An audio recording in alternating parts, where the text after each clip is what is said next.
Well, folks, do you believe in coincidences? Apparently, the same week, or perhaps the same day even, that this new documentary called The Fall of Minneapolis, which I have not seen yet, comes out, which is apparently going to bring to light new information in the George Floyd case, which apparently what they found looks better, I guess you could say, for old Derek Chauvin, who was wrongfully convicted of a so-called murder of George Floyd way back in, gosh, was it only last year or was it 21? I can't remember. It's probably 21 because I think that was also it was also 2021 when Rittenhouse won his case. But anyway, in the same week that this documentary is coming out, it just so happens that the federal prison in Tucson, Arizona, in which Chauvin is being held, had a little lapse in security, and they allowed another inmate to stab Chauvin nearly to death.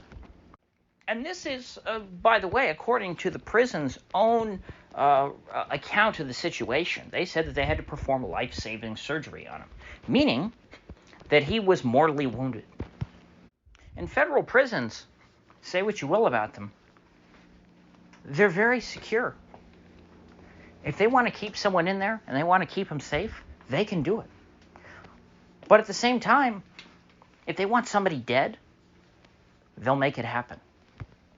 The U.S. government loves assassinating people in prison because they can always just blame it on the other inmates. If someone's in a prison and they are an enemy of the state, whether it's the state of Minnesota or the federal state, the capital S state in Washington, they're basically a fish in a barrel, and they're surrounded by piranhas in that barrel. So the prison guards, the federal agents, they don't even have to shoot down into the prison and kill Chauvin themselves. All they have to do is take their boot off the necks of the other prisoners, let them do their dirty work for them. Perhaps even bribe one of them with a ham sandwich or something. Wouldn't take much. Once you got someone in the prison system, very easy to kill them. In fact, you have to try not to kill them.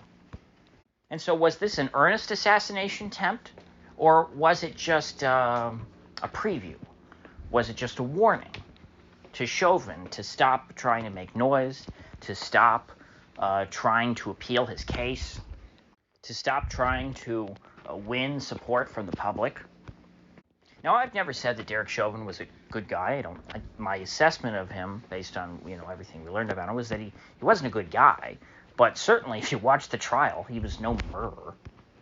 At least he was no more guilty of murder than any other police officer in the city of Minneapolis, because he truly was just following orders. He was doing as he was told. He was following police procedure, and the police department tried to cover that up. They tried to destroy their own training manuals. And so either Chauvin should be in prison, and the leadership should be in prison, and a lot of other cops in Minneapolis should be in prison, or none of them should be in prison. There's not, you can't just scapegoat one grunt. Like, imagine if the Nuremberg trials, and I realize that most of the high-profile people totally got off scot-free from Nuremberg, and it mostly was low-level people, and that was the whole point of Nuremberg. It was very Chauvin-esque, in the sense that they wanted to execute a bunch of low-level guys to satiate the bloodlust of the masses. But it's not like they completely obscured the blame of the high-level Nazis. It's not like history remembers Himmler and Hitler and Goebbels as perfectly good, wonderful, upstanding German citizens who were just trying to, do what was best for their country. But then, these awful Auschwitz guards, that was the problem. That one guard at Auschwitz who actually, got hanged at Nuremberg, he's the one behind the entire Holocaust. And so, every year, the Jews march and have these remembrance things, and they say, damn you, one random Auschwitz guard, if it wasn't for you, there would be no racism in the world. That would be ridiculous, yet that is how they treat Derek Chauvin. When in reality, we all know what killed George Floyd. It was clear back then. It was made clear during the trial. It's become even more clear since then, the more evidence we get. I don't think I'm allowed to say on YouTube what killed George Floyd. And I don't like scapegoats. I don't like scapegoating people. It's an insult to my intelligence. And so as time has worn on and people begin to realize the truth, I think that they will feel compelled to eliminate Chauvin so that he cannot become a living symbol. Because frankly, once he's dead, will there be very much interest in the case from his perspective? Perhaps not, but perhaps so. Perhaps if they strike him down, he will become more powerful than they could ever imagine. And just like you see across so many buildings and so many walls, graffiti or even official murals of Saint Jesus George Floyd looking down on us from heaven,